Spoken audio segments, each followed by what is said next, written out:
நடத்தும் தேவம் கண்மானி போல் காற்றிடுவேர். அல்லேலூயா பாடி நானும் ஆண்டவரை பின்தொடர்வேன். போற்றுவேன் என் இயேசுவை, போற்றுவேன்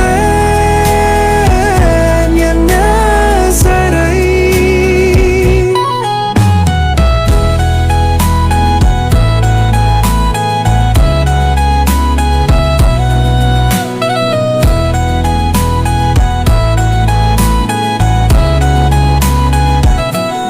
தீமைகளை நன்மையாக மாற்றி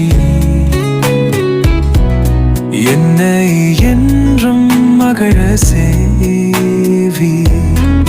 கிறிஸ்து லார்ட், ஹல்லேலூயா. சீயோன் வேதாகம ஆய்விற்கு அன்போடு கூட இயேசு கிறிஸ்துவின் நாமத்தில் உங்களை வரவேற்கிறேன். இந்த தினத்திலும் யோபுவின் புஸ்தகம் அதிகாரங்கள் 40 முதல் 42 அதிகாரங்களில் உள்ள வசனங்களை தியானிக்க சர்வ வளமுள்ள தேவன் கிருபை பாராட்டுவாராக.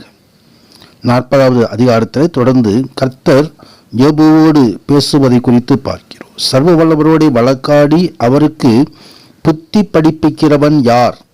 தேவன் பேரில் குற்றம் கண்டுபிடிக்கிறவன் இவைகளுக்கு உத்தரவு சொல்ல கடவன் என்றார். கர்த்தருக்கு மகிமை உண்டாவதாக. தேவன் அண்ட சராசரங்களை ஆளுகிற தேவன். அவருடைய ஞானம் அளவற்றது. அது மனிதனால் புரிந்து கொள்ள முடியாத அளவுக்கு மனிதனுடைய அறிவுக்கு அப்பாற்பட்டது. கர்த்தருக்கு மகிமை உண்டாவதாக. ஆம், அவர் சர்வ வல்லவர், எல்ஷடாய், பரிசுத்தர். அந்த உன்னத தேவனோடு யாரும் வழக்காட முடியாது. அவர் தம் சித்தத்தை செய்கிற தேவன். யோபு கர்த்தருக்கு பிரதியுத்தரமாக, இதோ நான் நீசன், நான் உமக்கு என்ன மறு உத்தரவு சொல்லுவேன்? என் கையினால் என் வாயை புத்தி கொள்ளுகிறேன் என்று சொல்லி, நான் 2 தரம் பேசினேன், இனி நான் பிரதியுத்தரம் கொடாமலும் பேசாமலும் இருப்பேன் என்றார். இதற்கு முன்புள்ள அதிகாரங்களிலே கர்த்தரோடு நான் வழக்காட வேண்டும் என்று சொன்னவர். கர்த்தருக்கு மகிமை உண்டாவதாக. ஆம், இப்பொழுது கர்த்தருடைய சமூகத்திலே யோபு சரணடைகிறதை குறித்து பார்க்கிறோம். கர்த்தர் தொடர்ந்து யோபுவோடு பேசுகிற காரியங்களை குறித்து, தன் சிருஷ்டிப்பின் காரியங்களை குறித்து அங்கே சொல்லுகிறார். காட்டு மிருகங்கள், கர்த்தருக்கு மகிமை உண்டாவதாக, இன்னும் பெஹேமோத் என்று சொல்லப்படுவதான நீர் யானை போன்ற காரியங்கள், அதனுடைய பலன்கள் ஆகியவற்றை அங்கே சொல்லுகிறதை குறித்து பார்க்க. தொடர்ந்து 41வது அதிகாரத்தில் லிவியதானை குறித்து பார்க்க. லிவிதானை தூண்டிலால் பிடிக்கக்கூடுமோ? லிவிதான் என்பது ஏசாயா 27ஆம் அதிகாரத்தில் பார்க்கும்போது முதல் வசனத்தில் அது நீண்ட பாம்பு, அது கோணலான சர்ப்பம் என்று எழுதப்பட்டு, கர்த்தர் தன் பட்டயத்தால் அதை தண்டிப்பார் என்று எழுதப்பட்டிருக்கிறது. இதோடு தன் ஒவ்வொரு மனிதனையும் சோதிக்கும்படியாக ஏதேனும் தோட்டத்தில் கடந்து வந்த அந்த சர்ப்பம், அந்த சர்ப்பத்தின் கிரியைகள் இன்றைக்கும் மனிதனுடைய வாழ்க்கையில் அது சோதனைகள் நடத்தி கொண்டிருக்கிறது. நீதிமானுக்கு வரும் உபத்திரவங்கள் அநேகமாயிருக்கும். ஆனால் எல்லா பாடுகளிலிருந்து உபத்திரவங்களிலிருந்து கர்த்தர் அவர்களை விடுவிப்பார். அப்படித்தான் யோபுடைய வாழ்க்கையிலும் அநேக உபத்திரவங்கள், பாடுகள் ஆகியவற்றை ஏற்பட்டாலும் கர்த்தர் இப்படி விடுதலை தருகிற தேவனாக இருக்கிறார். குமாரன் விடுதலையாக்கினால் மெய்யாகவே விடுதலையாவீர்கள். ஆம், சத்துருடைய கிரியைகள் எப்படி இருக்கிறது என்று சொல்லி லிவியதானை குறித்து இந்த அதிகாரம் முழுவதும் சொல்லப்பட்டிருக்கிறது. கர்த்தருக்கு கடைசி நாட்களில் அவர் சண்டிக்கும்படியாக அந்த சத்துரு, அந்த பிசாசனுடைய காரியங்கள் வைக்கப்பட்டிருக்கிறது.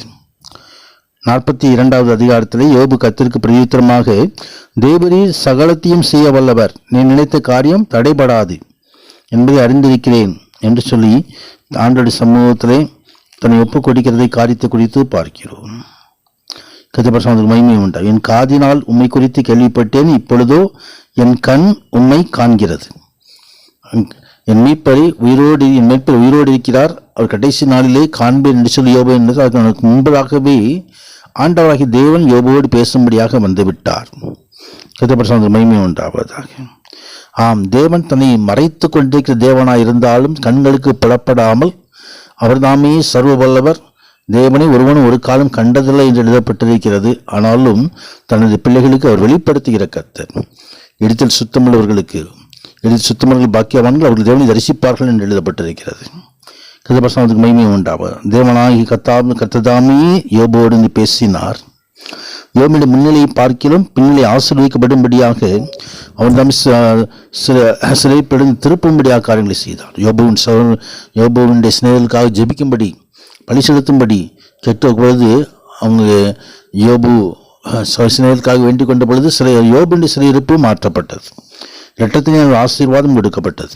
நம்முடைய வாழ்க்கையிலும் கூட அநேக உபத்திரவங்கள், பாடுகள் ஆகியவற்றை சத்துருவானவன் கொண்டு வரலாம். ஆனாலும் சத்துருவானவன் வெட்கப்படும்படியாக அது வைக்கப்பட்டிருக்கிறது. நம்ம 2 மடங்கு ஆசீர்வாதங்களை பெற்றுக்கொள்ளும்படியாக அது வைக்கப்பட்டிருக்கிறது. இந்த நாளிலும் கர்த்தர் மகிமையான காரியங்களை செய்கிறவர், சர்வத்தையும் செய்ய வல்லவர்.